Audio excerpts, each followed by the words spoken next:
सुनो, हजरत सालबा बिन अब्दुर्रहमान मेरे करीम महबूब अलैहिस्सलाम के सहाबी हैं, गरीब हैं। गुर्बत बड़ी आला चीज़ है, हाँ हाँ, गरीबी बड़ी नेमत है, ये आजमाइश है, इसमें कोई शक नहीं। लेकिन क़यामत वाले दिन पता चलेगा जब गरीब छलांग लगा के जन्नत में दाखिल हो जाएंगे। और अमीर तो खड़े हैं ना। मेरे नबी पाक ने हज़रत अब्दुर्रहमान इब्न औफ को, हुजूर सुबह सुबह उठे तो नबी पाक की आंखों में आंसू थे। फरमाया मेरे अब्दुर्रहमान बिन औफ को बुलाओ। हज़रत अब्दुर्रहमान बिन औफ आए तो हुजूर ने सीने से लगा लिया। नबी पाक खोल के रोए, या रसूलल्लाह हुजूर क्या हुआ? फरमाया अब्दुर्रहमान रात मैंने ख्वाब देखी है, सारे जन्नत में चले गए, तू पीछे रह गया, तू पीछे रह गया। मैं खड़ा तेरा इंतजार करता रहा, मैं तेरे बगैर जा नहीं सकता था। फिर तू आया है तो तू, तेरा सारा वजूद पसीने से भीगा हुआ था। हजरत अब्दुर्रहमान इब्न औफ तड़प के रोए, कदमों पे सर रहा, हुजूर मेरी गलती। फरमाया यार तेरे पास माल बड़ा है, तुझे हिसाब देते देते लेट हो गई, तेरे बैग खुल गए, तुझे हिसाब देना पड़ गया, तू लेट हो गया, तो मैं परेशान हो गया। हजरत अब्दुर्रहमान इब्न औफ ने 100 घोड़ा माल ऊपर रख के हजरत अब्दुर्रहमान ने हुजूर की बारगाह में पेश किया। कहा या रसूलल्लाह ये। और पता है एक दिन क्या हुआ? एक दिन सरकार के विसाले ज़ाहिरी के बाद हजरत अब्दुर्रहमान इब्न औफ नबी पाक के घर के दरवाजे के बाहर आके बैठ गए और यूं सर को पकड़ा हुआ रो रहे हैं। हजरत उम्मे सलमा हुजूर की ज़ौजा बाहर आई। कहा बेटा अब्दुर्रहमान क्या हुआ? जब पूछा क्या हुआ तो और खोल के रोए। कहा क्यों रोता है? कहा अम्मा जी जब तक मेरे महबूब हयात ज़ाहिरी में थे मुझे बताते थे ये माल ना कमा, ये कम। मैं हुजूर से बात करता था तो हुजूर रोक देते थे। अब मुझे ज़ाहिरन बताने वाला कोई नहीं, माल के ढेर लग गए हैं। आज हिसाब करने बैठा हूं तो हिसाब नहीं हो रहा। सोचता हूं अगर मैं फंस गया तो मुझे कौन उससे बचाएगा? आप महबूब की ज़ौजा है, मेरी माँ है, मैं आपके पास आया हूँ, अम्मा जी मुझे बताएं मैं क्या करूँ?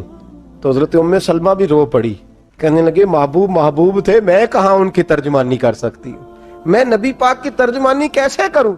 कहा अम्मा जी खुदा वास्ते मुझे कोई हुक्म दे दे, मुझे लगता है अब्दुर्रहमान बर्बाद हो जाएगा, हलाक हो जाएगा, खुदा रहा मुझे कुछ बता दे, इतना सारा माल है, मैं कहाँ इसका हिसाब दूंगा, मेहरबानी फरमाए, ये तजारतें मेरे गले पड़ रही हैं।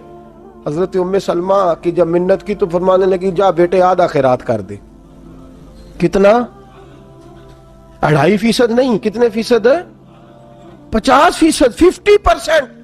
हजरत अब्दुर्रहमान इब्न औफ गए और 50% खैरात करके कहने लगे अम्मा मैंने 50% दे दिए, मैं बच जाऊंगा ना, मैं बच जाऊंगा, मैं दे आया हूं आधा।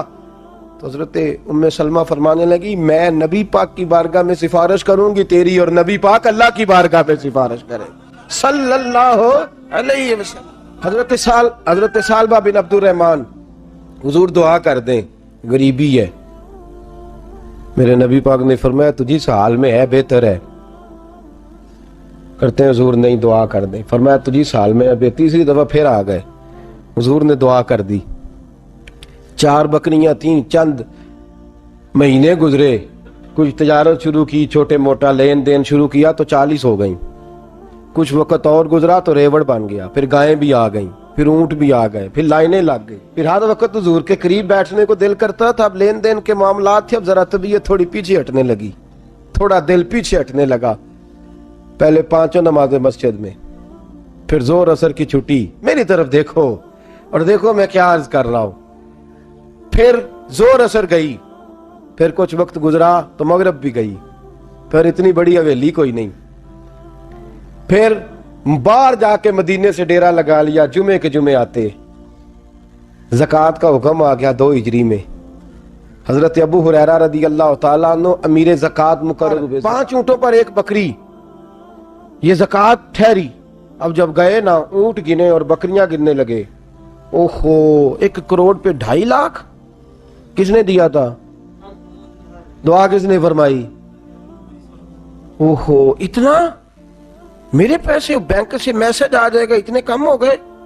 ओहो, बड़ी मुसीबत बनेगी। मुझे तो खुशी होती है जब आते हैं तो ये वाला मैसेज भी चलेगा कि इतने माइनस हो गए। तौबा तौबा, परेशानी लग गई, बड़ी तबीयत। इनकार नहीं किया, कहने लगे حضور سے جا کے عرض کرنا میں خود آؤں گا، اور جہاں محبوبیت ہو وہاں اتنے لفظ بھی بے ادبی ہیں، وہاں ٹھہر جاؤ، سوچتا ہوں، سمجھتا ہوں، غور کرتا ہوں، یہ جملے بھی وہاں توہین ہوتے ہیں۔ محبوب ہو اور وہاں انسان سوچ سمجھ کی بات کرے، وہاں انسان، بابا بلے شاہ صاحب نے کہا عقل آخ دی چگے نو سام کے رکھ، عشق آخ دے بال کے سیکنا چاہیے ہے۔ کہا جا کے کہنا میں آؤں گا۔ سب کی زکوٰۃ لے آئے، در رسول پہ آئے، حضور نے فرمایا پہلے سالبہ کی بات بتاؤ۔ پتہ تھا نا پہلے سال، حضور اس نے کہا تھا میں آؤں گا۔ حضرت ابو ہریرہ کہتے ہیں نبی پاک نے ٹھنڈی آہ بھری، آہ ٹھنڈی، فرمایا ہلاک ہو گیا۔ اس کو کہا تھا نہ اس چکر میں پڑ، ہلاک ہو گیا، ہلاک۔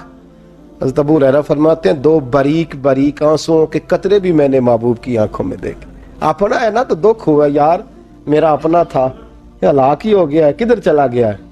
ان کو بھی بعد میں خیال آیا، او ہو میں تو غریب تھا، یہ آیا کدھر سے تھا، میں تو غلامی رسول میں آتا گیا تو رب میری عزتیں بڑھاتا گیا، یہ میں کس چکر میں پڑ گیا۔ آئے لائنیں بکریوں کی لائے، حاضر کی، حضور وہ میں نے کہا تھا حضرت ابو ہریرہ سے میں خود آؤں گا، حضور میں خود لایا ہوں۔ فرمایا محبوب نے مجھے تو نہ بتا، میں تو سمجھتا ہوں، میں نے کہا تھا تو میں آ گیا ہوں۔ فرمایا چل اٹھا، دوڑ جا، لے جا۔ حضرت ابو ہریرہ فرماتے ہیں انکار محبوب نے سالبہ کو کیا، لیکن آنسو ابو بکر صدیق کے بھی نکل گئے۔ فرماتے ہیں درد عثمان غنی کو بھی ہونے لگا، تڑپ مولا علی بھی گئے۔ فرمایا جا لے جا، نہیں چاہیے تیرے پیسے۔ فرماتے ہیں سالبہ نے ہاتھ باندھے، کہا محبوبہ غلطی ہو گئی، حضور مجھے، فرمایا تجھے کہا نہ تیرے نہیں چاہیے، نکل جا۔ حضرت ابو ہریرہ فرماتے ہیں جب نبی پاک نے رخ پھیرا تو صحابہ کی زبانوں پہ بھی جاری ہو گیا یہ تو ہلاک ہو گیا۔ کہتے ہیں مدینے میں قحط پڑ گیا، محبوب نے فرمایا بلال تو بھی آج لا، ایک خشک چھوارا حضرت بلال کا قبول ہو گیا۔ لیکن سالبہ لائنیں لگی یا مال کی، فرمایا جا لے جا، تیرا قبول نہیں ہے۔ فرماتے ہیں تڑپتے رہے ساری زندگی اور مال کو دیکھ دیکھ کے آہیں بھرتے رہے، لیکن کریم نے اس تجارت کو قبول۔ حضرت ابو بکر صدیق کے پاس آئے، سرکار کے وصال، حضور قبول فرما لیں۔ فرمایا ساری دنیا کا قبول ہے، جس کا میرے نبی نے قبول نہیں فرمایا میں کیسے قبول کر لوں۔ حضرت عمر فاروق کے پاس آئے، فرمایا نہ تیرا قبول نہیں۔ حضرت عثمان کے زمانے میں وصال ہو گیا۔ عزیز یاد رکھ، تجارت وہ والی کر جو تجھے نجات دے، اس چکر میں نہ پڑ جا جو تجھے الجھا دے۔ قرآن مجید کی آیت آئی اقترب للناس حسابہم وہم فی غفلۃ موردون، لوگوں کا حساب قریب آ گیا ہے اور وہ ابھی بھی غفلت میں پڑے ہیں، ابھی بھی 2 کے 4 اور 4 کے 10 کر رہے ہیں، حساب کا وقت قریب آ گیا۔ حضرت انس آئے مسجد سے، ایک صحابی مکان بنا رہے تھے، جھونپڑی تعمیر کر رہے تھے۔ حضرت انس کو پریشان دیکھا، کہنے لگے انس خیر تو ہے، کوئی نئی آیت تو نہیں آئی؟ تو جناب انس کہنے لگے آیت تو آ گئی ہے، رب نے کہہ دیا کہ حساب قریب آ گیا، تیاری کر لو۔ جھونپڑی بنا رہے ہیں، محل نہیں، جھونپڑی بنا رہے تھے، ابھی دیوار کچی مکمل نہیں ہوئی تھی، ہاتھ جھاڑ دیے صحابی نے۔ ادھر رخ پھیرا تو حضرت انس کہنے لگے کہاں جا رہے ہو؟ کہنے لگے بھئی میں حساب نہیں دے سکتا، میں مصطفیٰ کے پاس جا رہا ہوں، میں نے نہیں دیوار بنانی، بس بھئی میری اس دوڑ سے بس میں کوئی نہیں حساب دے سکتا، میں کمزور ہوں۔ میرے رسول کائنات صلی اللہ تعالی علیہ وسلم نے میرے دوستو تجارت کرو لیکن اس کو عبادت سمجھ کے کرو۔ اگر تمہیں چوک وہاں دکان پہ بیٹھے خدا بھول جاتا ہے اور سودا کرتے وقت رب رسول کی باتیں تمہیں بھول جاتی ہیں تو پھر تو تم وانتم موردون میں ہو، پھر تو تم غافل